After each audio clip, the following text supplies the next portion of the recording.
ပြင်ဘက်ကအမွေးဖွားဖွားနဲ့အစိမ်းရောင်အခွန်အထည်ကအညိုရောင်အသီးလေးတွေပါတဲ့ဒီအသီးကိုချက်စနက်သီးလို့ခေါ်ကြပါတယ်ချက်စနက်ရဲ့မြန်မာနာမည်ကတော့သီးအဲသီးပါသီးရဲ့သီးလေးတွေကိုခွဲတဲ့အခါအခွန်ကိုဖျက်ပြီးအထက်ကအစိလေးတွေကိုထုတ်ယူရတာဖြစ်ပါတယ်ဟိုးလွန်ခဲ့တဲ့နေရကြီးလောက်ကဥရောပကသီးရဲ့သီးမျိုးစေ့တွေဟာမိုးရွာကတစ်မျိုးကြောင့်မျိုးတုံးပြောက်ကွယ်သွားပါတယ်ခုကျန်ရှိနေတဲ့သီးရဲ့တွေဟာအာရှမျိုးစိတ်တွေဖြစ်ပါတယ်အကျိုးကျေးဇူးများတဲ့သီးရဲ့သီးတွေမှာအဓိကထူးခြားချက်ကအစီနေခြင်းပါ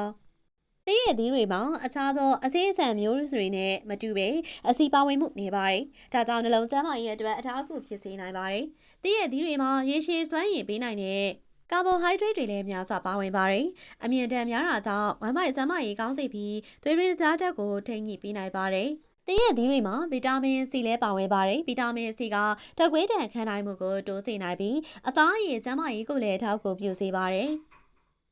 မက်ဂနီဆီယမ်ကာဗာနဲ့မက်ဂနီစ်တို့လည်းပါဝင်ပြီးအယိုးကိုလည်းအားကောင်းစေပါတယ်။တည့်ရည်သီးမှာပါဝင်တဲ့ပိုတက်ဆီယမ်နဲ့မက်ဂနီဆီယမ်ကသွေးဖိအားထိန်းညှိမှုနဲ့နှလုံးလေပတ်မှုကိုကောင်းမွန်စေနိုင်ပါတယ်။